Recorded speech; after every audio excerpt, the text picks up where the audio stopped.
Suak kita, mau suak kita.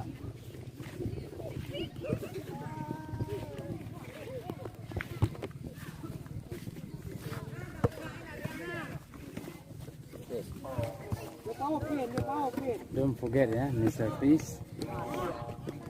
Okay, this Mr. Fish.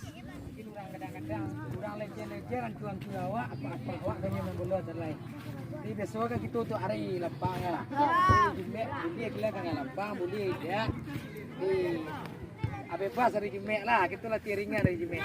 Lah. Kembali berada di lapangan hijau Gantung Ciri dan kebetulan bertemu dengan pelatih senior. Nah, inilah Pak Budi ya. Jadi Pak Budi, selamat sore Pak Budi. Sore. Jadi kita ingin tanya Pak Budi, seperti biasanya kita sering melihat anak-anak rajin latihan. Ini arah ke depannya gimana Pak Budi? Latihan yang pertama untuk menghindari COVID ya. COVID-19, sehat.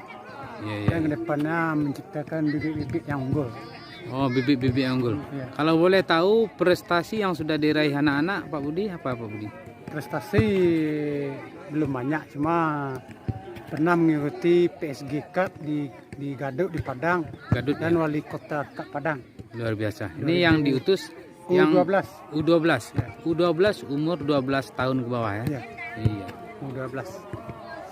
Dan ke depannya jangan kena narkoba. Ya. Jadi tujuan utama menghindari narkoba. Ya. Dan kebetulan sekarang kan bertepatan dengan COVID-19. Jadi dikuatkan dengan olahraga Pak Budi. Olahraga. Oh, iya.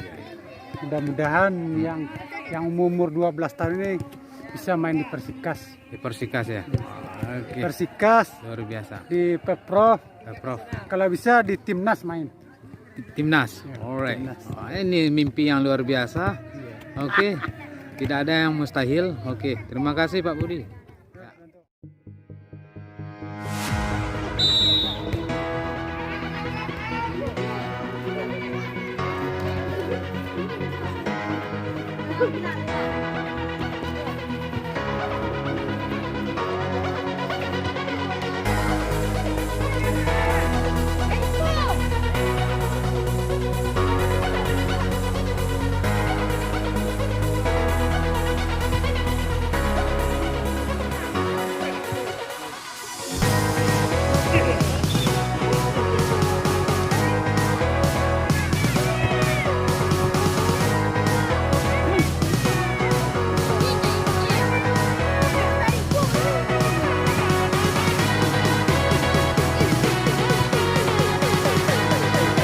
Inilah siaran langsung dari istana.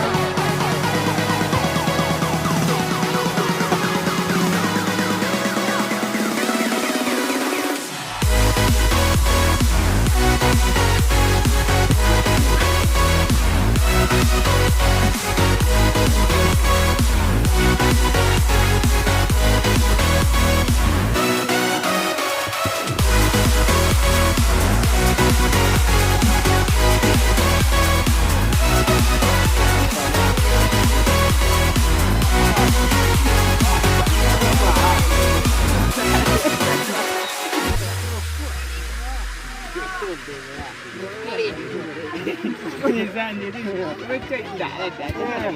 Ini mah kau cek kawan mah. Kakak jauh. Kakak.